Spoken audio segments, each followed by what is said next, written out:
Exposición del Salmo 57. Traducción, Miguel F. Lanero, O.S.A. y Enrique Aguiarte Bendímez, OAR1. V.1.2. Las palabras que hemos cantado deberían más bien ser escuchadas que proclamadas. La verdad grita a todos, a todo el género humano, como si estuviera reunido. Si verdaderamente habláis sobre la justicia, juzgad con rectitud, oh hijos de los hombres. ¿A qué injusto no le resulta fácil hablar de la justicia?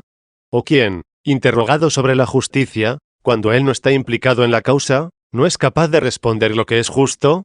Y sobre todo cuando la verdad, por mano de nuestro Creador, dejó escrito en nuestros corazones, lo que no quieres que te hagan a ti, no lo hagas tú a otro uno. A nadie se le permitió ignorar este principio, incluso antes de la promulgación de la ley, para que pudieran ser juzgados también aquellos que no habían recibido la ley. Y para que nadie se lamentase de que le faltaba algo, se escribió en tablas lo que no leían en su corazón. No es que no lo tuvieran escrito, sino que rehusaban leerlo. Se les puso ante sus ojos lo que estaban obligados a leer en su conciencia. Como por una voz de Dios venida de fuera, fue el hombre impulsado a entrar en su interioridad, según dice la Escritura. Sobre los pensamientos del impío habrá un interrogatorio 2. Donde hay interrogatorios que hay ley. Pero como los hombres, ansiosos de lo que hay fuera, se han desterrado hasta de sí mismos, se promulgó también una ley escrita, no porque no estuviera grabada en los corazones, sino porque tú te habías exiliado de tu propio corazón, y así cayeras en las manos del que está en todas partes, para ser devuelto al interior de ti mismo. Entonces, ¿qué les grita la ley escrita a quienes se han distanciado de la ley grabada en sus corazones? 3. Volved, prevaricadores, al corazón. 4. ¿Quién te ha enseñado a rechazar el que otro hombre se llegue a tu esposa? ¿Quién te ha enseñado a no querer que nadie te robe? ¿Quién a rehusar las injurias, y a todas las demás cosas que podríamos decir sea en general o en particular? Sí, hay muchas cosas sobre las que, preguntados una por una los hombres, dirán con decisión que no las quieren sufrir. Me parece bien que no quieras sufrir todo esto. ¿Pero acaso estás tú solo? ¿No vives formando parte del género humano? El que fue creado contigo, es tu compañero. Y todos han sido hechos a imagen de Dios, a no ser que por las apetencias terrenas echen a perder lo que Él formó. Por eso, lo que no quieres que te hagan a ti, no lo hagas tú a otro. Tienes como un mal lo que no quieres padecer, y esto te obliga a reconocer que existe una ley íntima, grabada en tu mismo corazón. Tú hacías el mal y el afectado gritaba entre tus manos. ¿Cómo no verte obligado a volver a tu corazón, cuando tengas que padecer esto de manos ajenas? ¿Es bueno el hurto? No. Te pregunto, ¿es bueno el adulterio? Todos claman, no. ¿El homicidio es bueno? Todos gritan que lo detestan. ¿Desear alguna cosa del prójimo está bien?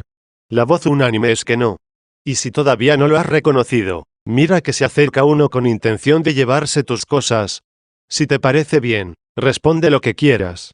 De hecho, cuando se les pregunta a todos sobre estas cosas, dicen a voces que no son buenas. Y ahora tratemos de las cosas benéficas, no nos quedemos solo en las perjudiciales, sino miremos a lo que hay que dar y repartir. Dialogamos con todo el que tiene hambre. ¿Tú pasas hambre? El otro tiene pan en abundancia, hasta sobrarle. Sabe que tú lo necesitas, pero no te lo da. ¿Eso no te gusta si eres tú el hambriento? Pues bien, que te parezca mal cuando tú estás saciado, si sabes que otro pasa hambre. Viene a tu tierra un forastero, y no se le recibe.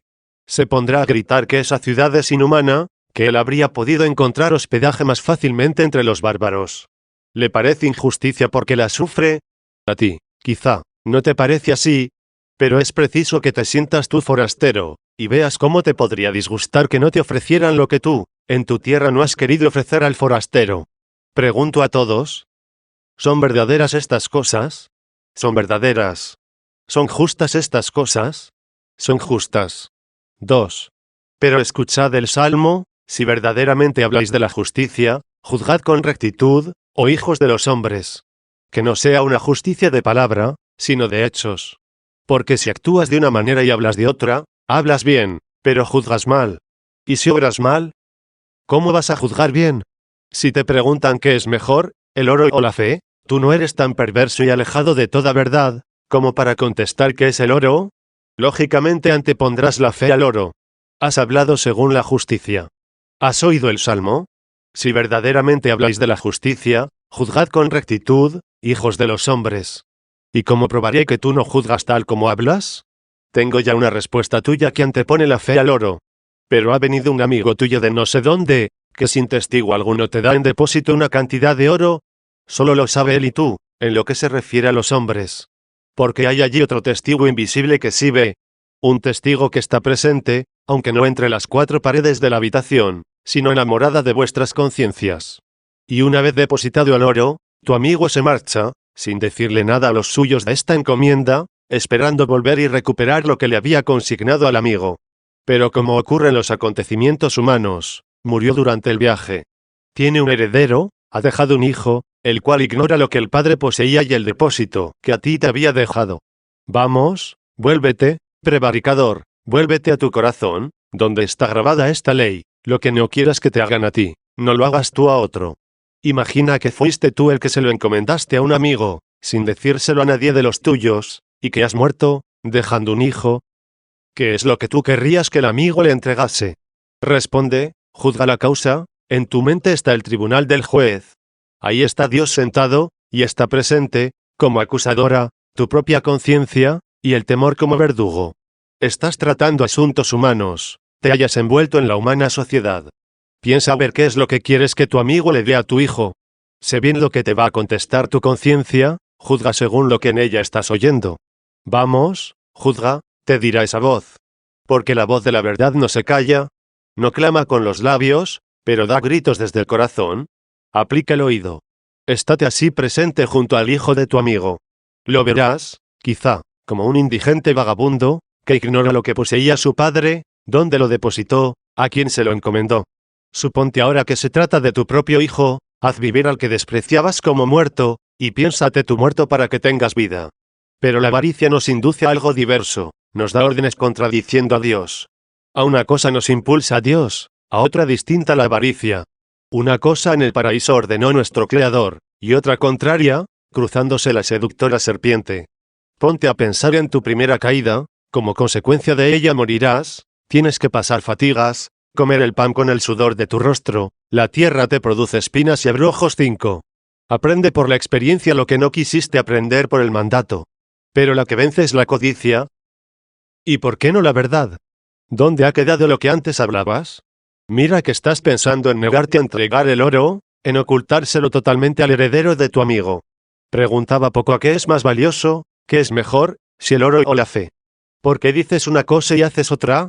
¿Es que no temes esta voz que dice, si verdaderamente habláis de la justicia, juzgad con rectitud, hijos de los hombres? El caso es que tú me has dicho a mí que es mejor la fe, y en tu juicio has tenido el oro como preferible.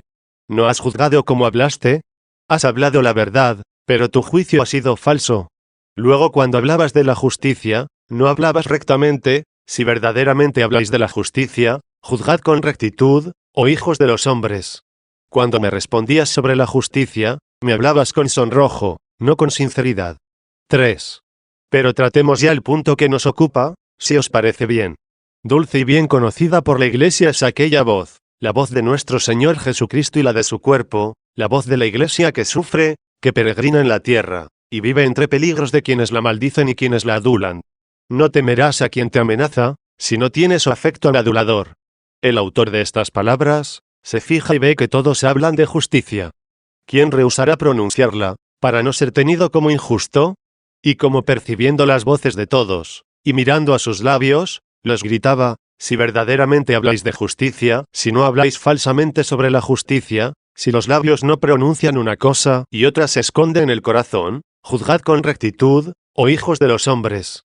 Escucha la propia voz del Evangelio, la misma que está expresada en este salmo, hipócritas, decía el Señor a los fariseos. ¿Cómo podéis hablar cosas buenas, siendo malos? Presentad un árbol bueno, y su fruto será bueno, o bien presentad un árbol malo, y su fruto será malo. 6. Porque quieres blanquearte, pared enfangada. Conozco tu interior, no me engaña tu reboque. Conozco tus pretensiones, sé muy bien lo que ocultas. No le hacía falta, dice el evangelista, que nadie le diera testimonio del hombre. Él conocía lo que hay en el hombre. 7. Conocía lo que hay en el hombre el que había hecho al hombre, y se había hecho hombre para buscar al hombre. Mirad a ver si no están de acuerdo estas expresiones. Hipócritas. ¿Cómo podéis hablar cosas buenas, siendo malos? Si verdaderamente habláis, pues, de justicia, juzgad con rectitud, hijos de los hombres. ¿Es que no habéis hablado justamente, cuando dijisteis, Maestro, sabemos que eres justo y no tienes acepción de personas? 8. ¿Por qué escondíais el engaño en el corazón? ¿Por qué mostrabais la imagen del César a vuestro Creador, y la de él la borrabais de vuestro corazón? ¿Es que no se oyeron vuestras palabras, ni se supo perfectamente cómo juzgabais? ¿Acaso no crucificasteis al que habíais llamado justo? Sí, pues, verdaderamente habláis de justicia, juzgad con rectitud, hijos de los hombres. ¿Cómo es que oigo de vuestros labios, sabemos que eres un hombre justo, presintiendo vuestra sentencia? Crucifícale, crucifícale. 9. Si verdaderamente habláis de justicia, juzgad con rectitud, oh hijos de los hombres. ¿Qué fue lo que lograsteis ensañándoos contra Dios, que se había hecho hombre, y matando a vuestro rey? Porque no por haberlo matado iba a dejar de ser rey, puesto que matasteis a quien había de resucitar. Sobre el letrero, en el que se había escrito, Rey de los judíos 10, en las 3 lenguas, hebreo, griego y latín 11, un juez hombre supo afirmar, lo que he escrito queda 12. ¿Y Dios no habrá sabido decir, lo que he escrito queda?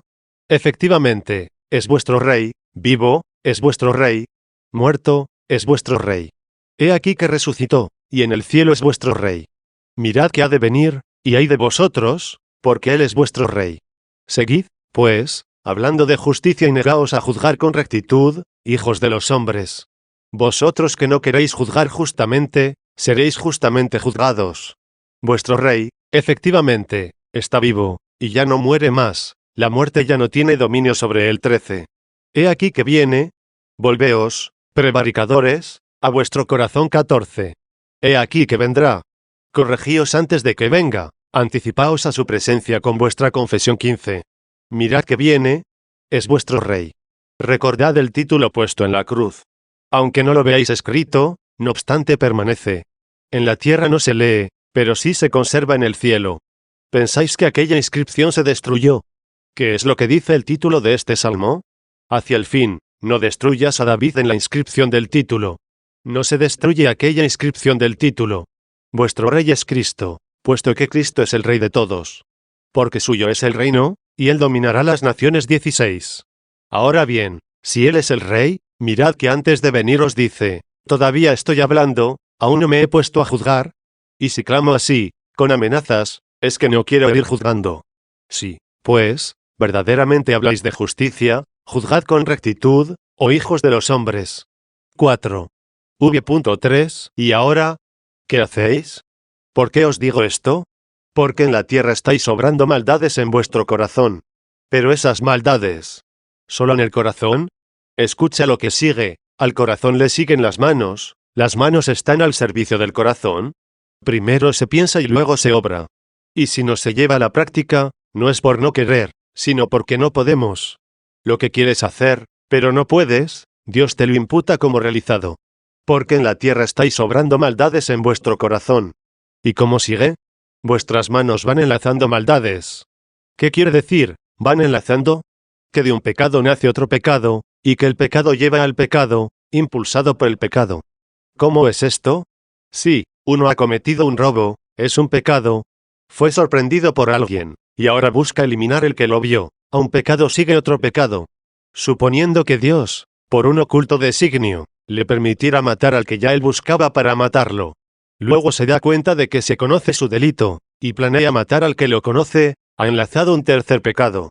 Mientras va maquinando todo esto, quizá para no ser descubierto, o no ser declarado culpable de estos delitos, consulta a un astrólogo. Ya hay un cuarto pecado. Puede ser que el astrólogo le dé una respuesta adversa y dura. Recurre entonces a un arúspice, para que su pecado sea expiado. El adivino responde que no es posible la expiación, y va en busca de un hechicero. ¿Quién podría numerar los pecados que se derivan el uno del otro? Vuestras manos van enlazando maldades. Mientras las enlazas, vas uniendo pecado a pecado. Deslígate de los pecados. Pero no puedo, me contestas.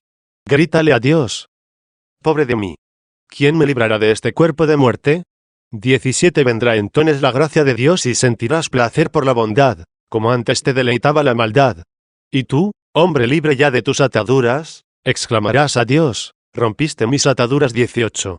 ¿Qué significan estas palabras, sino que has perdonado mis pecados? Mira cómo son ataduras. Responde la Escritura, cada uno queda sujeto con las amarras de sus pecados 19. No solo ataduras, sino también son amarras. Las amarras se hacen retorciendo fibras. ¿Es esto lo que hacías enlazando unos pecados a otros? Hay de aquellos, clama Isaías, que arrastran pecados como una larga maroma. Hay de aquellos que arrastran pecados como una larga maroma. 20. ¿Qué significa esto, sino? Hay de aquellos cuyas manos van entrelazando la maldad. Y como cada uno queda encadenado por sus propios pecados, y por sus propios pecados se castiga, por eso a los que estaban indebidamente traficando en el templo, el Señor los echó con un látigo hecho de cuerdas 21. El problema es que no quieres ahora romper tus ataduras, porque no las sientes como ataduras. Incluso te agradan, y te producen placer. Pero las sentirás al final, cuando se diga, atadlo de pies y manos, y arrojadlo a las tinieblas exteriores. Allí será el llanto y el rechinar de dientes 22. Te horrorizas, tienes miedo, te golpeas el pecho, afirmas que los pecados son malos y buena la justicia. Sí, pues, verdaderamente habláis de justicia, juzgad con rectitud, hijos de los hombres. Que por vuestra vida se reconozcan vuestras palabras, y por vuestros hechos lo que hablan vuestros labios. No se os ocurra entrelazar la maldad, porque todo lo que entretejáis, se usará para sujetaros a vosotros. No escuchan, aunque algunos sí. Los que no lo escuchan son conocidos de antemano. 5. V.4. Se han alejado los pecadores desde el útero, están equivocados desde vientre materno, han dicho falsedades. Cuando hablan maldades, dicen falsedades, porque la maldad es una mentira. Y cuando dicen cosas buenas, también mienten, porque con la boca profieren una cosa, y en su corazón ocultan otra. Se han alejado los pecadores desde el útero. ¿Qué quiere esto decir? Investiguémoslo con diligencia. Tal vez dice esto porque Dios conoce a los pecadores con antelación, ya desde el útero materno. En efecto, estando Rebeca todavía embarazada, y llevando gemelos en el vientre, se dijo, he amado a Jacob y odiado a Esaú 23. Y también, el mayor servirá al menor. Hay ahí un misterioso juicio de Dios. Sin embargo, desde el útero, es decir, desde su mismo origen se han alejado los pecadores. ¿De dónde se han alejado? De la patria feliz, de la vida feliz. ¿Se apartaron, acaso, del útero? ¿Y qué pecadores se han apartado de él? ¿Quiénes nacerían, si no hubiesen permanecido allí? ¿O quiénes vivirían hoy, para poder escuchar sin poner en práctica todo esto, si no hubieran nacido? Tal vez, quizá, se han apartado los pecadores de un cierto útero, en el que la caridad sufría dolores, expresándose así por el apóstol, a quienes os doy a luz de nuevo, mientras Cristo se vaya formando en vosotros 24. Espera, pues, déjate formar. No te arrogues un juicio que quizá no conoces. Eres todavía carnal, has sido concebido, por lo mismo que has recibido el nombre de Cristo, has nacido por un cierto sacramento en las entrañas maternas. Porque el hombre no solo nace de las entrañas, sino también en las entrañas. Primero nace en las entrañas, para que pueda luego nacer de ellas. Por eso se dijo de María, lo que en ella ha nacido, es obra del Espíritu Santo 25. Todavía no había nacido de ella, y sin embargo ya en ella había nacido. Así pues, en las entrañas de la Iglesia nacen algunas criaturas, y es necesario que salgan ya formadas, no sea que terminen en abortos. Que te engendre la madre, que no te aborte. Si tienes paciencia, las entrañas maternas deben retenerte hasta que sea segura en ti la doctrina sobre la verdad. Pero si por tu impaciencia comienzas a golpear el seno materno, sin duda que te expulsará con dolor, pero el daño será mayor para ti que para ella. 6. Se han alejado los pecadores desde el útero, están equivocados desde el vientre materno, han dicho falsedades. Han errado desde su nacimiento por haber hablado falsedades, o más bien han hablado falsamente por haber estado errados desde el vientre materno. En el seno de la Iglesia ciertamente permanece la verdad. Todo el que se haya separado de este seno de la Iglesia, necesariamente hablará con falsedad. Sí, es inevitable, insisto, que hable con falsedad el que, o no quiso ser concebido, o bien el que, una vez concebido, la madre lo ha expulsado del vientre. Por eso los herejes vociferan contra el Evangelio. Hablemos ahora de ellos, ya que nos duele que hayan sido abortados. Nosotros les insistimos, mirad que Cristo dijo, Era necesario que Cristo padeciese y resucitase de entre los muertos al tercer día. Yo veo ahí a nuestra cabeza, veo ahí a nuestro esposo. Reconoce tú también conmigo a la esposa. Pon atención a lo que sigue, y era necesario predicar en su nombre la conversión y el perdón de los pecados a todas las naciones, comenzando por Jerusalén 26. Ven acá, ven acá. Mira que la iglesia está extendida por todas las naciones, comenzando por Jerusalén. No soy yo el que digo, ven acá. Es ella misma la que a ti viene.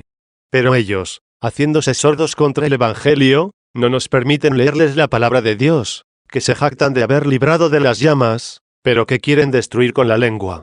Dicen sus propias doctrinas, hablan cosas insensatas, que si aquel entregó, y aquel otro también entregó las Escrituras. Pero yo también te puedo replicar, y aquel otro también las entregaron. Y estoy diciendo la verdad. Pero, ¿qué me importa esto?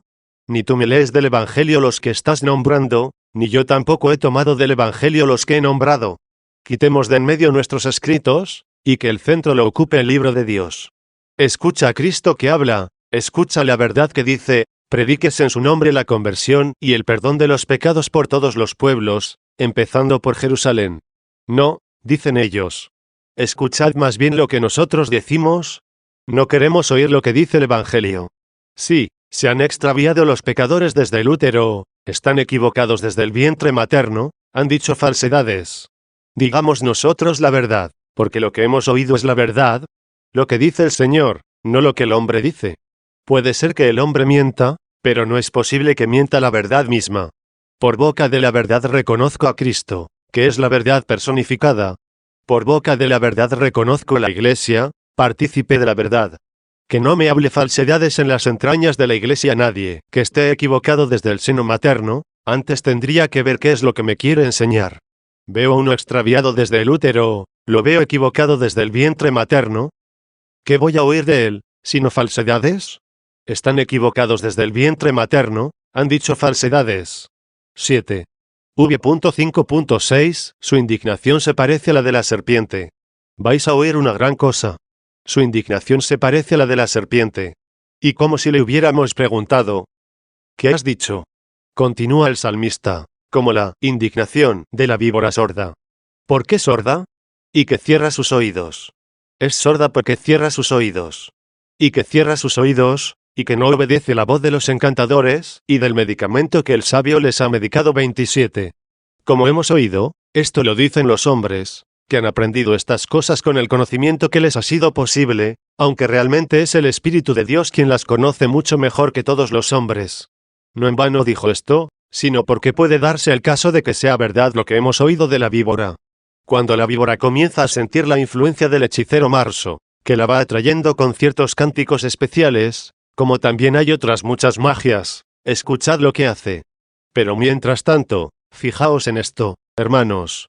Conviene decirlo antes, para prevenir las perplejidades que a alguien le puedan surgir al escucharlo. Cuando se propone una semejanza en la Escritura, no siempre se alaba el tema que allí se trata, sino que se aduce solamente como una semejanza. Por ejemplo, no alaba el juez injusto que se negaba a escuchar a aquella viuda, y que no temía a Dios ni respetaba a los hombres. Sin embargo, el Señor ofrece allí un ejemplo 28. Ni tampoco alabó a aquel perezoso que por fin dio 3 panes no por amistad, sino por aburrimiento, ante la insistencia del que se los pedía. Y sin embargo aprovechó esa imagen 29. Así que también se aprovechan algunas semejanzas de las realidades, que no son laudables, valiéndose de un determinado método. Y si pensáis por ello que se debe acudir a los hechiceros marsos, por haber escuchado este episodio en la Escritura, habrá también que acudir a los espectáculos teatrales, puesto que dice el apóstol, no practico el pugilato como quien golpea al aire. El pugilato es entrar en lucha. Y por habernos aducido esta comparación, ¿deberemos complacernos en estos espectáculos? ¿O porque dijo también, el atleta, cuando compite, se priva de todo 30? ¿Ya por eso deberá el cristiano estar interesado en estas competiciones vanas y ridículas? Fíjate en lo que se te dice como semejanza, y que se te recomienda como prohibición. Así es como se ofrece aquí la semejanza tomada del hechicero Marso, que encanta a la víbora para sacarla de su oscura caverna. ¿Cierto que la quiere sacar a la luz? Pero ella prefiere estar envuelta en sus tinieblas para esconderse, y según dicen, cuando se niega a salir, y no quiere percibir aquellas voces por las que se siente atraída, pega un oído a la tierra, y tapa el otro con la cola, y así, evitando en lo posible aquellas voces, no sale al encuentro del hechicero. A esta víbora dijo el Espíritu de Dios que se parecen algunos que no prestan oído a la palabra de Dios, y no solo no la practican, sino que se niegan en absoluto a prestarle atención. 8. Esto ocurrió ya en los primeros tiempos de la fe. El mártir Esteban predicaba la verdad, y para sacar a la luz aquellas tenebrosas mentes, causaba en ellas como un encanto, pero cuando les recordó a Cristo, a quien ellos de ninguna manera quisieron escuchar, ¿qué dice de ellos la Escritura? ¿Qué nos cuenta de ellos? Que se taparon los oídos.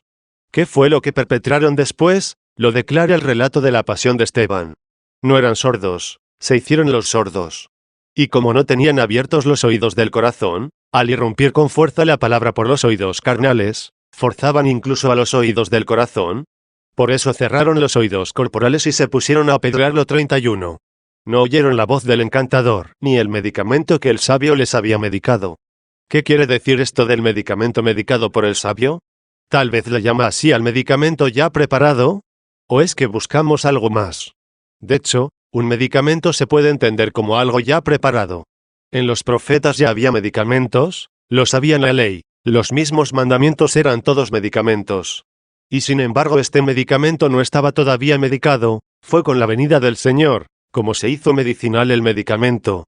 Esto no lo pudieron ellos preparar. Y porque con este medicamento no se podían curar, el medicamento se hizo curativo con la venida del Señor. Esteban ya encantaba con medicamento medicado, pero ellos no le quisieron escuchar ese encanto. Se taparon los oídos contra este medicamento curativo.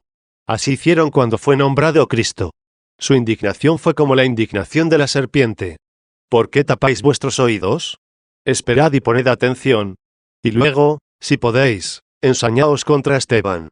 Y como no pretendían más que ensañarse, no pusieron atención. Si hubieran atendido, probablemente se habrían calmado. Su indignación fue como la indignación de la serpiente. 9. Ahora tenemos también que soportar a estos sordos. Primeramente les parecía que poseían la verdad, pero Dios no cesó, no se quedó inmóvil. La verdad ha sido predicada en su iglesia, en sus entrañas maternas se han manifestado las mentiras de estos herejes. Lo que brilla se pone de manifiesto. Quedó a la vista la ciudad edificada sobre el monte, la cual no se puede esconder, y quedó a la vista la lámpara puesta sobre el candelabro, alumbrando a todos los de la casa. 32. ¿Dónde, entonces, se esconde la iglesia de Cristo? ¿Dónde se oculta la verdad de Cristo? ¿No es él el monte, crecido de la más pequeña piedra, que llenó toda la superficie de la tierra? 33. Esto para ellos son pruebas irrefutables, y no tienen que decir nada contra la iglesia. ¿Y qué es lo que les ha quedado? ¿Por qué nos buscáis? Dicen ellos. ¿Qué queréis de nosotros? Apartaos de nosotros. Y también, refiriéndose a nosotros, dicen a sus seguidores, que nadie hable con ellos, nadie se les acerque, que nadie los escuche.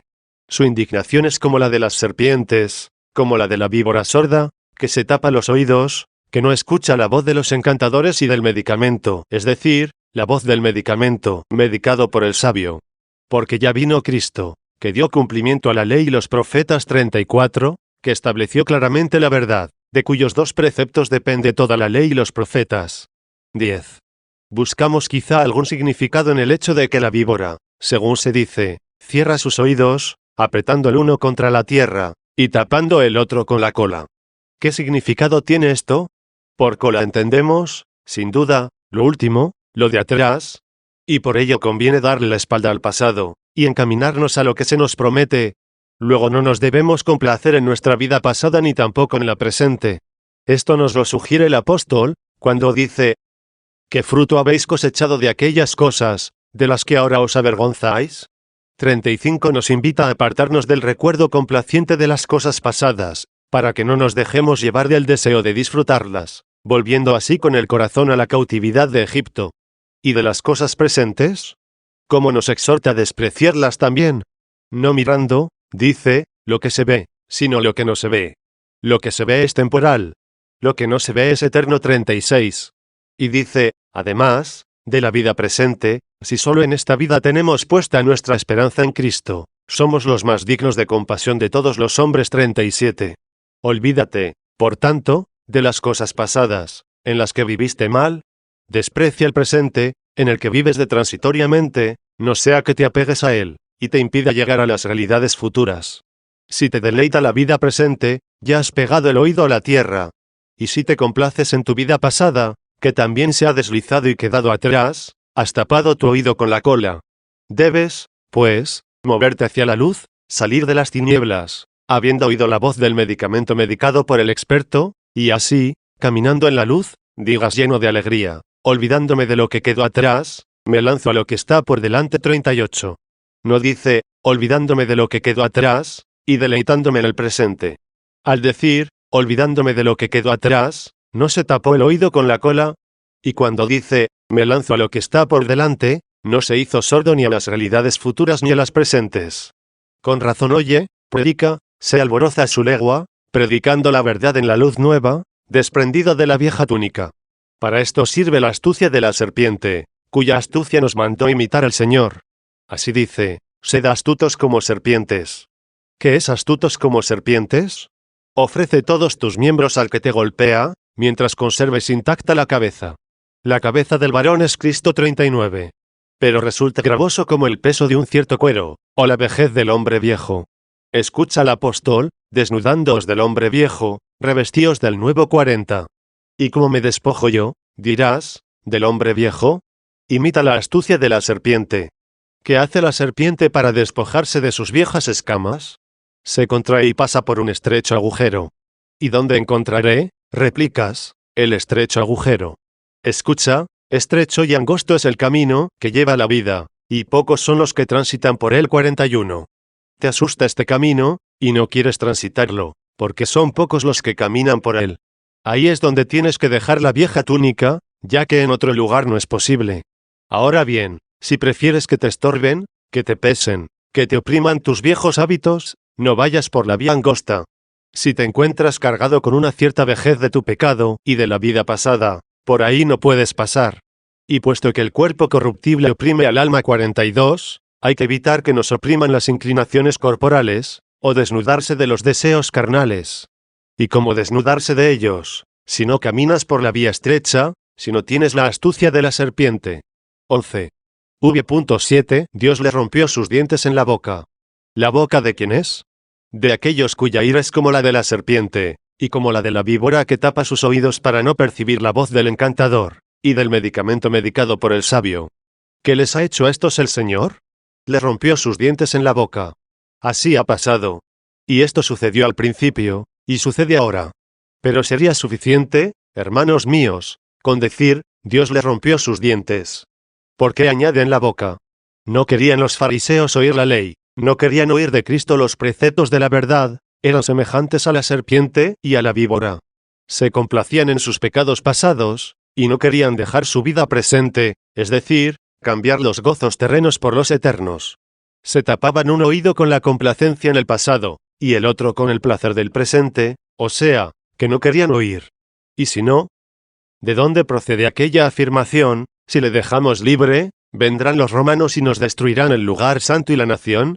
43. Cierto que no querían perder aquel lugar, tenían su oído pegado a la tierra, por eso no quisieron oír aquellas palabras medicadas por el sabio. Se decía de ellos que eran avaros y aficionados al dinero. Toda su vida, incluyendo su vida pasada, la describió el Señor en el Evangelio. Quien lea con atención el Evangelio, encontrará por qué tenían tapados ambos oídos. Ponga atención vuestra caridad. ¿Qué fue lo que hizo el Señor? Le rompió sus dientes en la boca. ¿Por qué dice en la boca? Para que las palabras de su boca se volvieran contra ellos, les obligó a dictar con su propia boca la sentencia en su contra. Querían acusarlo por el tema del tributo al César. Pues bien, él no les contestó si era lícito o no pagar el tributo. Quería destrozarle los dientes con los que ellos estaban rabiosos por morderle, pero lo quiso hacer en su propia boca. Si hubiera dicho, sí, pagues el tributo al César, le habrían acusado de humillar al pueblo judío, haciéndolo tributario. De hecho, por su pecado pagaban, humillados, el tributo, según había sido ya predicho en la ley. Si nos manda pagar el tributo, dijeron, lo arrestamos por maldecir a nuestra nación.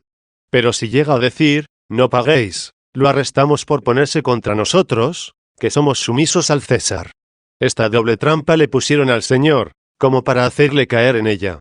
Pero, ¿con quién se encontraron? ¿Con quien sabía romper los dientes en su propia boca? Mostradme la moneda del tributo, les dijo. ¿Por qué me tentáis, hipócritas? ¿Estáis dudosos sobre el pago del tributo? ¿Queréis obrar con justicia? ¿Buscáis un consejo sobre la justicia? Si en verdad habláis de justicia, juzgad con rectitud, hijos de los hombres. Pero ahora habláis una cosa y juzgáis otra, ¿sois unos hipócritas? ¿Por qué me tentáis? Voy a romperos los dientes en vuestra propia boca, mostradme una moneda. Y se la presentaron. Jesús no dijo, ¿es del César? Sino que les pregunta, ¿de quién es? Para que sus dientes se pulverizaran en su propia boca. Preguntándoles el de quién era la imagen del denario y su inscripción, le dijeron que del César. Con esta respuesta les rompe los dientes en su propia boca. Ya habéis respondido, ya habéis roto vuestros dientes en vuestra propia boca. Dad al César lo que es del César, y a Dios lo que es de Dios. 44. El César busca su imagen. Devolvédsela. Dios busca la suya. Devolvédsela. Que el César no pierda su moneda por causa vuestra. Que Dios no vaya a perder la suya que está en vosotros. Y ellos no encontraron qué responderle. Fueron enviados para acusarlo, y volvieron diciendo que nadie le pudo responder. ¿Por qué? Porque sus dientes estaban destrozados en su propia boca. 12. Algo parecido quieren también decir aquellas palabras. ¿Con qué poder haces estas cosas? Yo también os voy a hacer una pregunta. Respondedme. Y les preguntó sobre Juan, ¿de dónde procedía el bautismo de Juan, si del cielo, o de los hombres? Cualquiera que fuese la respuesta, se volvería contra ellos. No quisieron responder, de los hombres, temiendo ser lapidados por los que tenían a Juan como profeta, y decir, del cielo, peor todavía, pues sería reconocerlo a él mismo como el Mesías, puesto que Juan lo había predicado como el Mesías. Acorralados por ambos lados, de una parte y de otra, ellos, que tramaban acusarle de un crimen, respondieron ser ignorantes, no lo sabemos. 45. Preparaban una calumnia cuando le preguntaron, ¿con qué poder haces estas cosas? De forma que si él respondía, yo soy el Mesías, arremeterían contra él, tachándole de arrogante, soberbio y sacrílego. No quiso decir que era el Mesías, sino que les preguntó sobre Juan, que había dicho que él era el Mesías. Ellos no se atrevieron a censurar a Juan, por temor a que el pueblo los matase. Tampoco se atrevieron a decir que Juan había dicho la verdad, para que no se le replicase, entonces creedle. Enmudecieron, dijeron que no lo sabían, eran ya incapaces de morder. ¿Y por qué? Ya se os ocurre a vosotros por qué. Sus dientes habían sido rotos en su propia boca. 13.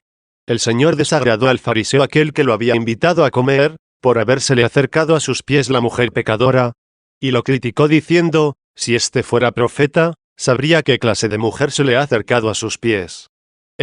Tú, que no eres profeta. ¿De dónde sabes que él ignora quién es la mujer que se le ha acercado a sus pies? Sospechaba esto del Señor, porque Jesús, que se alegraba en su corazón, no observaba los ritos de purificación de los judíos, aquellos ritos que ellos cumplían exteriormente en su cuerpo. Pero el Señor, que conocía los pecados de la mujer, también escuchaba los pensamientos de su anfitrión, y le respondió lo que ya sabéis. Y, para no extenderme más, también en esta ocasión quiso romperle los dientes en su propia boca. Esta proposición le hizo, había dos deudores del mismo acreedor, uno le debía 500 denarios, y el otro 50. Ninguno de ellos tenía con qué pagar. Y les perdonó a ambos la deuda. ¿Quién de los dos le amará más? Le pregunta para que responda, y su respuesta es para que sus dientes sean despedazados en su boca. Respondió confundido y quedó excluido. En cambio aquella mujer, que había entrado en casa ajena, aunque no se había acercado a un Dios ajeno, fue admitida y recibió misericordia. 46. El Señor le rompió los dientes en su boca. 14. El Señor quebró las muelas de los leones. No solo de las víboras. ¿Y qué decir de las víboras? Las víboras buscan insidiosamente inocular el veneno, esparcirlo e inyectarlo silbando. Las turbas claramente se ensañaron, y rugieron como leones. ¿Por qué se amotinaron las naciones, y los pueblos planearon cosas inútiles? 47. Cuando ponían asechanzas al Señor, preguntándole, ¿es lícito pagar tributo al César o no? Eran víboras, eran serpientes. Sus dientes fueron quebrados en sus bocas. Después gritaron, Crucifícalo, crucifícalo. 48. Aquí ya no se trata de la lengua de la víbora, sino del rugido del león. Pero también el Señor quebró las muelas de los leones. Quizá aquí no carece de sentido el no añadir en su boca. Porque al ponerle trampas con preguntas capciosas, ellos mismos, en sus respuestas quedaban derrotados. En cambio, los otros que abiertamente se ensañaban, podrían ser convencidos con preguntas. Sin embargo, les fueron quebradas sus muelas, el crucificado resucitó y ascendió al cielo. Cristo fue glorificado, y ahora es adorado por todas las naciones, es adorado por todos los reyes. Que se ensañen ahora los judíos, si pueden. No, nos ensañan. El Señor quebró las muelas de los leones. 15. Asimismo con los herejes tenemos una prueba y un ejemplo de esto. Vemos que ellos también son serpientes ensordecidas por la indignación, que se niegan a oír el medicamento medicado por el sabio, y en su boca le rompió el Señor sus dientes. Cómo se ensañaban contra nosotros, ultrajándonos como si fuésemos sus perseguidores, y como si los hubiéramos expulsado de las basílicas. Pregúntales ahora. ¿Deben ser excluidos los herejes de las basílicas, o no? Que respondan ahora. Que digan que no se debe, los maximianistas reclaman la devolución de las basílicas. Y para que no las recuperen, dicen que se debe expulsar de ellas a los herejes. ¿Qué es entonces lo que decíais contra nosotros? ¿O es que vuestros dientes han sido quebrados en vuestra boca? ¿Qué tenemos nosotros que ver, dicen ellos, con los reyes, ni con los emperadores? Vosotros sí que presumís de vuestra relación con los emperadores. Y yo a mi vez pregunto, ¿qué tenéis que ver vosotros con los procónsules, enviados por los emperadores? ¿Tenéis algo que ver con las leyes que contra vosotros promulgaron los emperadores? Los emperadores que están en comunión con nosotros han promulgado leyes contra todos los herejes. Y llaman herejes a todos los que no están en comunión con ellos, entre los cuales no hay duda que estáis vosotros. Si son leyes verdaderas, han de servir también contra vosotros, herejes. Y si son leyes falsas, ¿cómo es que tienen valor contra vuestros herejes? Hermanos, fijaos un poco, y comprended lo que acabo de decir, cuando los donatistas presentaron sus causas contra los maximianistas, condenados y declarados herejes por ellos, para que fueran arrojados de los templos que poseían desde antiguo, y cuyos obispos habían sucedido a sus predecesores. Queriendo ellos expulsarlos de allí, necesitaron leyes públicas y acudieron a los jueces. Dijeron que eran católicos, para poder expulsar a los herejes. ¿Por qué te dices católico? Para expulsar al hereje, y no te haces católico, para no ser expulsado tú, como hereje. Resulta que ahora eres católico, para poder arrojar al hereje. El juez, claro, no puede juzgar más que por sus leyes. Afirmaron ser católicos, su denuncia fue admitida para llevar adelante la causa. Acusaron a los otros de herejes. Y al pedirles pruebas el juez, le leyeron las decisiones del concilio vagaitano, en el que fueron condenados los maximianistas. Fue insertado en las actas proconsulares, quedó demostrado que los herejes, una vez condenados, no debían poseer basílicas, y el procónsul dictaminó según la ley. ¿Según qué ley? La que se había promulgado contra los herejes. Y si fue contra los herejes, lo fue también contra ti. ¿Y por qué contra mí? Me dices, yo no soy hereje. Bien, si tú no eres hereje, esas leyes son falsas, porque han sido promulgadas por los emperadores, que no son de tu comunión. A todos los que no son de su comunión, los llaman ellos herejes. A mí me dices, no me importa si son falsas o verdaderas. Bueno, dejemos a un lado esa cuestión, si todavía existe. Pero mientras tanto, siguiendo tu procedimiento, te voy a preguntar ahora, ¿son leyes auténticas, o son leyes falsas? Si son verdaderas, hay que acatarlas. Y si son falsas, ¿por qué las utilizas? Dijiste al procónsul, yo soy católico, expulsa al hereje. Preguntó él cómo se prueba que el otro es hereje. Le adujiste los documentos de tu concilio, le mostraste que lo habías condenado. Y él, sea por connivencia contigo, sea porque no entendió, aplicó la ley como juez, y lograste del juez lo que no quieres que se haga contigo. Si el juez aplicó la ley del emperador por sugerencia tuya, ¿por qué tú no te sirves de ella para tu corrección? Fíjate que él expulsó a tu hereje siguiendo la ley de tu emperador. ¿Por qué te resistes a que según la misma ley te expulse también a ti? Volvamos a vuestros hechos, las basílicas eran poseídas por los maximianistas, y ahora las tenéis vosotros. Fueron excluidos de ellas los maximianistas. Sí, constan las órdenes de los procónsules, constan las actas de los gestores, son bien recibidos los ordenanzas, se convulsionan las ciudades, son arrojadas las personas de sus templos. ¿Por qué? Porque son herejes. ¿En virtud de qué ley son arrojados? Responde. Veamos si aún no se os han quebrado los dientes en vuestra boca. ¿Es falsa la ley? Entonces tampoco valdrá contra tu hereje. Es verdadera. En ese caso tendrá vigencia también contra ti. No saben qué responder, el Señor les ha quebrado los dientes en su boca. Por eso, como no pueden deslizarse, como víboras, por la resbaladiza senda de la mentira, con manifiesta violencia rugen como leones. Irrumpen entre la gente las turbas armadas de los circunceliones con toda clase de crueldades. Causan los estragos que pueden, y hasta donde pueden. Pero también ahora el Señor quebró las muelas de los leones. 16. V.8. Desaparezcan como agua que fluye. No os asusten, hermanos, ciertos ríos, llamados torrentes, van rebosantes de agua en invierno. No les tengáis miedo. Poco después pasan, el agua se escurre, por un tiempo hacen ruido, pronto cesarán, no pueden durar mucho. Numerosas herejías ya han muerto, se fueron deslizando por sus arroyos el tiempo que pudieron. Se secaron los arroyos, apenas queda recuerdo de ellos, ni de su existencia. Desaparezcan como agua que fluye.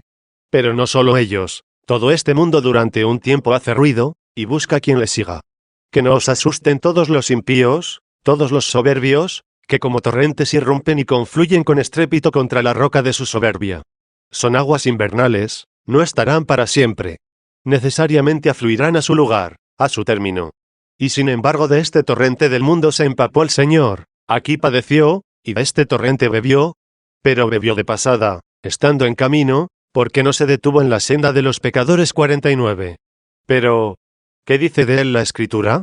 En su camino beberá del torrente, por eso levantará la cabeza 50, es decir, fue glorificado porque murió. Y por eso resucitó, porque sufrió la pasión. Si en su camino no hubiera bebido del torrente, no habría muerto, y sin morir no habría resucitado. Y si no hubiera resucitado, no habría sido glorificado. Por tanto, en su camino beberá del torrente, por eso levantará la cabeza. Nuestra cabeza ha sido ya levantada, síganle sus miembros. Desaparezcan como agua que fluye. Tensa su arco hasta que se debiliten. Las amenazas de Dios no cesan, el arco de Dios son sus amenazas. Se tensa el arco, todavía no hiere. Tensa su arco hasta que se debiliten. Muchos, atemorizados por la tensión de su arco, se han debilitado. Esto fue lo que provocó el debilitamiento de aquel que dijo: ¿Qué quieres que haga? Yo soy, se le responde, Jesús Nazareno, a quien tú persigues 51. El que le llamaba desde el cielo tensaba el arco. Y así, muchos que fueron enemigos, perdieron su fuerza, y no quisieron erguir por más tiempo sus cabezas contra la persistencia del arco en tensión. Fue así como se debilitó aquel que, para que no tengamos miedo en debilitarnos, dijo: cuando soy débil, entonces soy fuerte. Y al pedir que se le apartase aquel aguijón de la carne, ¿cuál fue la respuesta?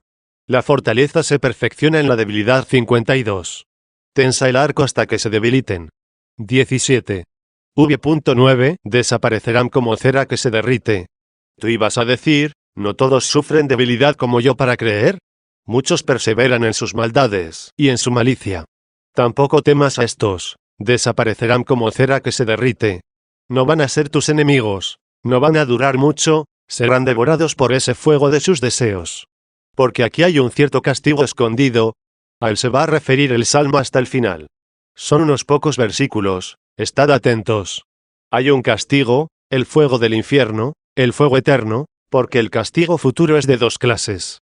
Uno el de los infiernos, donde estaba ardiendo aquel rico que suspiraba por una gota de agua que le cayese en la lengua del dedo del pobre, a quien a su puerta lo había despreciado. Así se expresaba, porque me torturan estas llamas 53. Y el otro el que tendrá lugar al final de los tiempos, cuando los que sean puestos a la izquierda, tendrán que huir, id al fuego eterno, que fue preparado para el diablo y sus ángeles 54. Estas penas tendrán su manifestación al fin de esta vida, o bien al fin del mundo, cuando llegue la resurrección de los muertos. Por tanto, es cierto que ahora no hay castigo alguno, y Dios deja los pecados absolutamente impunes, hasta que llegue ese día. No, También aquí en esta vida hay un cierto castigo oculto. De él precisamente estamos tratando ahora. El Espíritu Santo nos lo quiere poner de relieve. Sepamos entenderlo, sepamos temerlo, sepamos evitarlo, y así no queremos en los otros castigos mucho más terribles. Quizá alguien me diga, también aquí hay castigos, cárceles, destierros, torturas, muertes, diversas clases de dolores y tribulaciones. No hay duda que los hay, aplicados según el designio de Dios. Pero muchos de ellos son una prueba, y otros muchos un castigo. Y hay veces que vemos a los justos sumidos en estos sufrimientos, y libres de ellos a los malvados. De ahí que le vacilaron los pies a aquel que luego se alegra diciendo: «Qué bueno es el Dios de Israel con los rectos de corazón». Pero mis pies por poco dieron un tropezón, porque envidiaba a los pecadores, viendo la paz de que disfrutaban. Veía la felicidad de los malvados, y le había apetecido ser malo, viendo que los malos triunfaban, que les iba bien, que abundaban en toda clase de bienes temporales, bienes que él, ya desde niño, deseaba obtener del Señor. Y sus pies le tambalearon hasta que vio lo que había que esperar o temer al final de la vida. Se dice, por eso, en el mismo Salmo: «He aquí un desafío para mí, hasta que entre en el santuario de Dios y comprenda las cosas últimas». 55. No se trata, pues, de las penas del infierno, ni de las penas de aquel fuego eterno que tendrá lugar después de la resurrección, ni tampoco de los sufrimientos que todavía en este mundo padecen tanto justos como pecadores, y con frecuencia más intensos los justos que los pecadores. Lo que no sé es qué sufrimiento de la vida presente quiso destacar el Espíritu de Dios.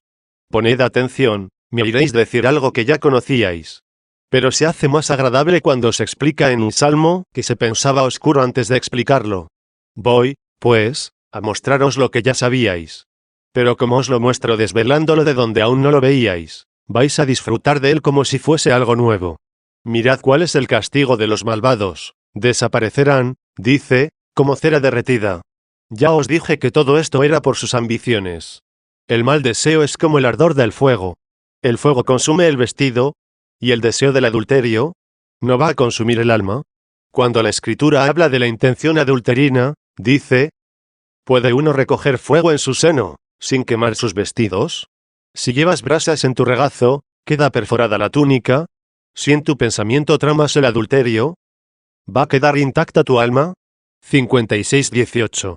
Pero estos castigos internos son pocos los que los ven. Y ahí por qué el Espíritu Santo los quiere resaltar de modo especial. Mira lo que dice el apóstol: Dios los entregó a las apetencias de su corazón. He aquí el fuego, en cuya presencia se derretirán como cera, se desligan de una cierta perseverancia en la castidad, van en pos de sus liviandades, y se les llama disolutos y flojos. ¿Por qué disolutos? ¿Por qué flojos? Por el fuego de sus apetitos. El Señor los entregó a las apetencias de su corazón, para que rebosantes de toda maldad, realicen lo que no les conviene. Y va enumerando muchos actos, que son pecado, y dice también los castigos de esos pecados. El primero que nombra es la soberbia, o mejor, no lo llama castigo, sino que pone la soberbia como el primer pecado. La soberbia es el primer pecado, y el último castigo el fuego eterno, o fuego del infierno, el de los ya condenados. Entre ese primer pecado y la última pena, hay algunos intermedios, que son pecados y penas a la vez. Tan grandes son los pecados cometidos por ellos, tan detestables son, que no obstante el apóstol los llama castigos. Por eso, dice, Dios los entregó a las apetencias de su corazón, hasta una inmundicia tal que hacen lo que no conviene. Y para que nadie pensase que había de ser torturado con las mismas penas que ahora le causa placer, sin temer lo que llegará al final, recordó el último castigo, habiendo conocido la justicia de Dios, dice, no comprendieron que los que realizan tales cosas son dignos de muerte, y no solo quienes las ponen en práctica, sino también quienes las aprueban. Los que tales cosas realizan son dignos de muerte. ¿Qué cosas son estas? Las que más arriba enumeró entre los castigos. Pues Dios, dice, los entregó a las apetencias de su corazón, para que realizaran lo que no conviene. Ser un adúltero es ya un castigo. Ser un mentiroso, un avaro, un defraudador, un homicida, son ya castigos. ¿Castigos de qué pecado? De la primera apostasía, de aquella soberbia. El comienzo del pecado del hombre es apostatar de Dios. Y también, el principio de todo pecado es la soberbia. 57. Por eso, antes habló del pecado como tal. Ellos, habiendo conocido a Dios, no lo glorificaron como a Dios, ni le dieron gracias, sino que se ofuscaron en sus razonamientos, y se entenebreció su insensato corazón. Ya vemos cómo es un castigo la oscuridad del corazón. ¿Y cuál es su origen? Diciendo que eran sabios, se volvieron necios. 58. Porque decían que era suyo lo que habían recibido de Dios. O si lo supieron, no glorificaron a aquel de quien sabían haberlo recibido. Esto es lo que significa, dijeron que eran sabios. Y allí inmediatamente les sigue el castigo, se volvieron necios y se entenebreció su insensato corazón. Dijeron ser sabios y se volvieron necios. ¿Es pequeña esta pena? Si alguien, al cometer un robo, perdiera allí mismo un ojo, todos dirían que recibió un justo castigo de Dios, que estaba allí presente. ¿Pierde el ojo del corazón? Y se cree que Dios lo ha perdonado. Desaparecerán como cera que se derrite. 19. Les cayó fuego encima, y no vieron el sol. Ya veis cómo se refiere a un cierto castigo de oscuridad. Les cayó fuego encima, el fuego de la soberbia, un fuego humeante, el fuego de la concupiscencia, el fuego de la ira. ¿Cuán grande es este fuego? Aquel sobre el que caiga, no verá el sol. De ahí que se dijo, que no se ponga el sol sobre vuestra ira. 59. Así que, hermanos, temed el fuego de los malos deseos, si no queréis derretiros como cera, y perecer lejos de la presencia de Dios. Porque este fuego cae de arriba, y ya no veréis el sol. ¿A qué sol se refiere? No a este sol que ves tú, y las bestias, y las moscas. El sol que ven buenos y malos, puesto que Dios hace salir su sol sobre buenos y malos. 60. Hay otro sol, del que dirán ellos, el sol no salió para nosotros. Todas aquellas cosas pasaron como una sombra. Luego nos hemos extraviado del camino de la verdad, y no nos ha brillado la luz de la justicia, ni nos ha salido el sol a nosotros. 61. ¿Por qué? Sino porque les cayó fuego encima, y no vieron el sol. Les vencieron los apetitos carnales. ¿Y estos apetitos? ¿De dónde proceden? Poned atención. Naciste de un brote que te hace llevar contigo algo que debes vencer. No te acumules más enemigos. Vence el que ya traes de nacimiento. Con él entraste en el estadio de esta vida. Y sin haberlo vencido. ¿Por qué excitas al tropel de las apetencias carnales? El placer carnal, hermanos, nace con el hombre. Pero el que está bien instruido, enseguida descubre a su enemigo, lo ataca, lo combate y pronto lo vence, puesto que tiene fuerzas para ello, mientras sus enemigos no hayan crecido. Pero el que no se preocupa de dominar esas apetencias carnales con las que nació de la estirpe del pecado, y todavía excita y desencadena otras muchas sensualidades, difícilmente las superará, está dividido contra sí mismo, se abrasa en su propio fuego. Por lo tanto, no vayas a pensar que solo existen aquellas penas futuras. Pon atención a las presentes. Les cayó fuego encima y no vieron el sol. 20. V.10. Antes de que broten vuestras espinas de la zarza, los absorberá como a vivientes, como en un arrebato de ira. ¿Qué es la zarza? Una planta espinosa, toda ella cubierta de espinas. Al principio es una hierba, y como tal es tierna y hermosa, pero en ella brotarán más tarde las espinas. Y de momento los pecados causan placer, no punzan todavía. Esa hierba es una zarza, y ya es espinosa. Antes de que broten las espinas de la zarza, antes de que los miserables placeres y deleites produzcan las innegables torturas. Pregúntense a sí mismos aquellos que ansían alguna cosa, y no la pueden conseguir. Miren a ver si no son torturados por ese deseo. Y cuando logren realizar lo que deseaban ilícitamente, fíjense si no les atormenta el remordimiento. Dense cuenta, pues, de que aquí hay también castigos antes de la resurrección, cuando una vez resucitados en la carne, ya no serán transformados. Porque todos resucitaremos, pero no todos seremos transformados. 62. Pasarán por una corrupción de la carne, que les hará sufrir, pero no morir. De todas formas, también esos dolores terminarán. Entonces brotarán las espinas de la zarza, a saber, aparecerán todos los dolores y las punzadas de los tormentos. ¿Qué espinas sufrirán los que han de decir, estos son aquellos de los que antaño nos burlábamos? 63. Serán espinas de arrepentimiento, pero tardías e infructuosas, como la aridez de las espinas. El arrepentimiento de ahora es un dolor medicinal. Pero el de ese otro tiempo es un castigo doloroso. ¿No quieres soportar esas espinas? Púnzate aquí con las espinas de la conversión, para que hagas lo que ya se dijo. Me he convertido en una miseria, al clavárseme la espina. Reconozco mi pecado, y no he ocultado mi malicia. Dije, confesaré al Señor en mí contra mi delito, y tú perdonaste la impiedad de mi corazón. 64. Hazlo ahora, duélete ahora. Que no te ocurra a ti lo que se dijo de algunos indeseables, se apartaron, y no se arrepintieron 65. Los veis alejados, pero no los veis arrepentidos. Ahí están, fuera de la iglesia, y no les duele, para volver de nuevo al lugar de donde se apartaron. Pronto producirá espinas su zarza. Rehúsan ahora tener el punzamiento curativo. Tendrán más tarde el punitivo.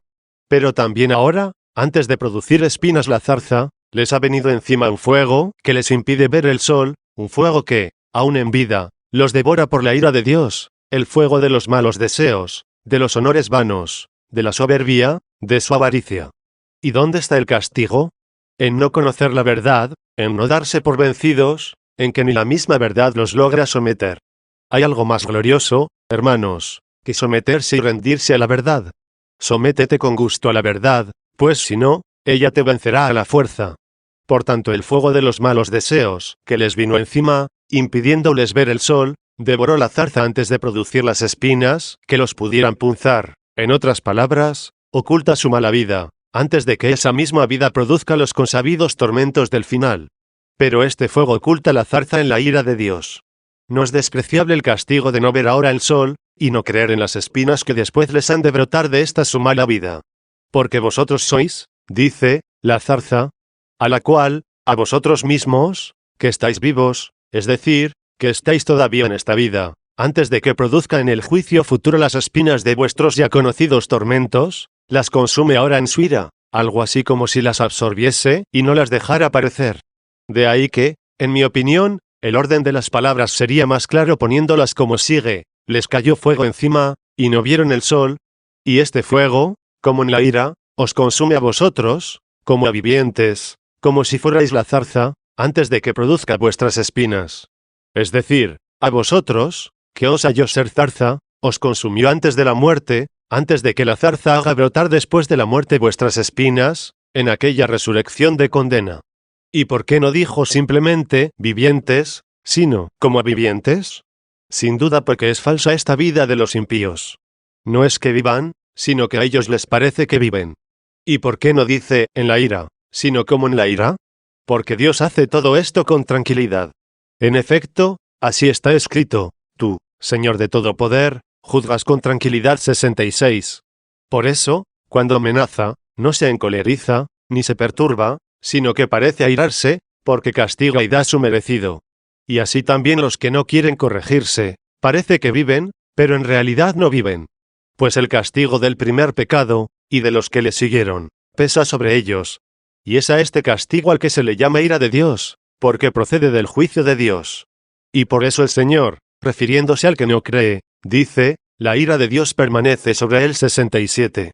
Y nosotros, los mortales, nacemos con la ira de Dios. Dice sobre esto el apóstol: hemos sido también nosotros en un tiempo hijos de la ira por naturaleza, como los demás 68.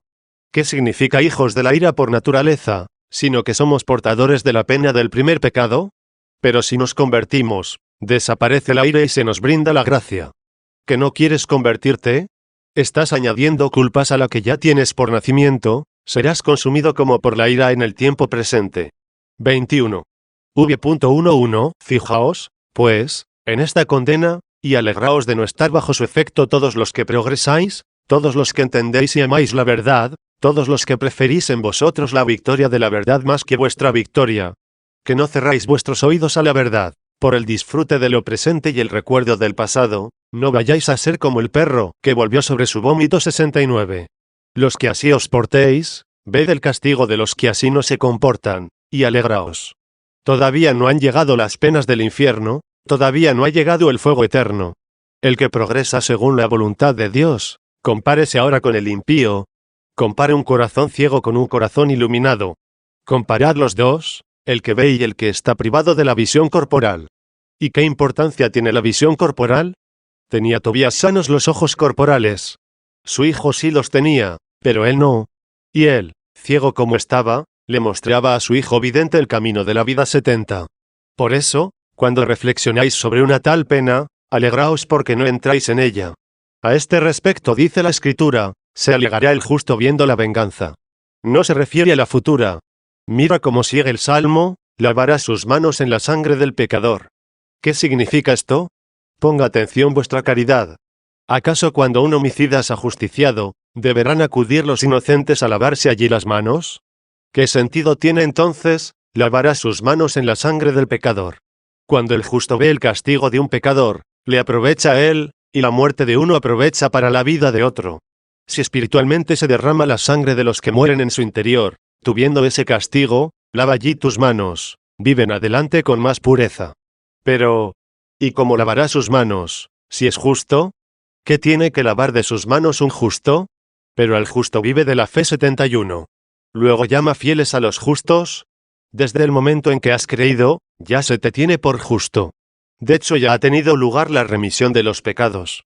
Pero todavía quedan algunos residuos de pecados en esta vida, que no pueden por menos de penetrar como el agua del mar en la sentina de tu barca.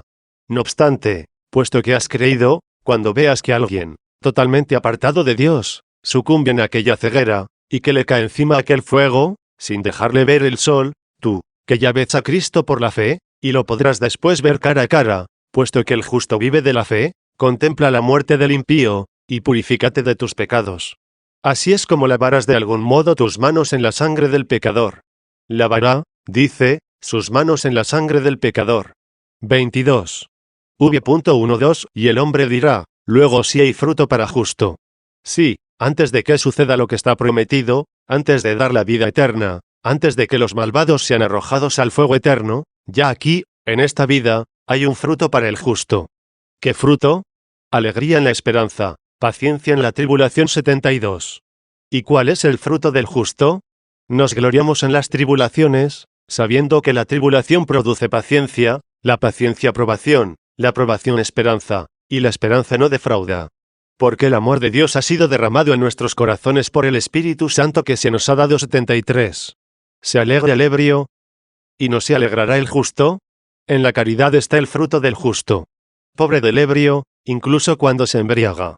Y dichoso el justo, aunque pase hambre y sed. El otro se llena de vino, este se nutre de la esperanza. Que vea, pues, el bueno la pena infligida a él. Que vea también su alegría, y que piense en Dios. El que ahora ha otorgado un tal gozo de la fe, la esperanza y la caridad, de la verdad de sus escrituras. ¿Qué gozo no tendrá preparado para el final? El que en tu peregrinación así te alimenta. ¿Cómo te saciará cuando llegues a la patria? Y el hombre dirá, luego sí hay fruto para justo. Crean los que ven, que vean y comprendan. Se alegrará el justo cuando vea que se hace justicia. Pero si no tiene ojos para ver cómo se hace justicia, se apenará, y no podrá corregirse movido por ella. En cambio, si la llega a ver, percibirá la diferencia que hay entre el ojo entenebrecido del corazón, y el corazón con ojo iluminado. Entre el bienestar de la castidad, y la llama de la lujuria. Entre la seguridad de la esperanza, y el remordimiento de la culpa. Cuando vea esto, apártese y lave sus manos en la sangre del malvado. Saque provecho de este contraste, y se diga, luego si hay fruto para justo. Hay un Dios que los juzga en la tierra, no todavía en aquella vida futura, no todavía en el fuego eterno, no todavía en los infiernos, no, sino aquí en la tierra. Ahí está el rico aquel, que todavía se viste de púrpura, y come cada día espléndidamente. ¿Su zarza aún no le ha producido espinas? ¿Aún no ha tenido que decir, me abrazo en estas llamas? 74. Pero su mente ya está ciega, se ha cerrado el ojo de su alma. Si un ciego corporal se sienta a la mesa, por más espléndidamente colmada que esté, tú exclamarías, pobre hombre. Y un ciego espiritual, que no ve el pan que es Cristo. ¿Lo tendremos por feliz? Esto solo lo haría otro ciego. Luego si hay fruto para justo, luego hay un Dios que los juzga en la tierra. 23. Perdonadme, si me he prolongado demasiado. Os exhorto en el nombre de Cristo a que reflexionéis sobre lo que habéis oído, para transformarlo en fruto. Porque así como predicar la verdad de nada sirve si el corazón no está acorde con la lengua, así también es inútil escuchar la verdad, si el hombre no edifica sobre roca. El que edifica sobre roca, ese escucha y pone en práctica, pero el que no lo practica, edifica sobre arena. 75, y el que ni escucha ni practica, no edifica nada. Pero, así como el que edifica sobre arena, está construyendo su propia ruina, así también el que no edifica sobre roca, cuando venga la riada será arrastrado él y su casa. No hay más remedio que edificar, y hacerlo sobre la roca, es decir, escuchar, y ponerlo en práctica. Y que no venga nadie diciendo, ¿Para qué ir a la iglesia? Los que van diariamente a la iglesia, no practican lo que han oído. Pero oyen, que ya es algo. Con eso pueden realizar el oír y poner en práctica. Tú, en cambio, ¿cuánto distas de practicar, en tu empeño de no ir a escuchar? Pero yo, así dices, no edifico sobre arena. Entonces la riada te sorprenderá a la intemperie. ¿Y no te va a llevar por eso? ¿Crees acaso que no te va a ahogar la tormenta? ¿Que los vientos no te van a derrumbar? Bueno, entonces voy a ir a la iglesia a escuchar. Sí, pero después de haber oído, ponlo en práctica. Porque si oyes y no practicas, has edificado, sí, pero sobre arena. Sin casa estamos al descubierto, y si el edificio está sobre arena, estamos en uno ruinoso. Solo nos queda edificar sobre roca, y que lo aquí escuchado, lo practiquemos.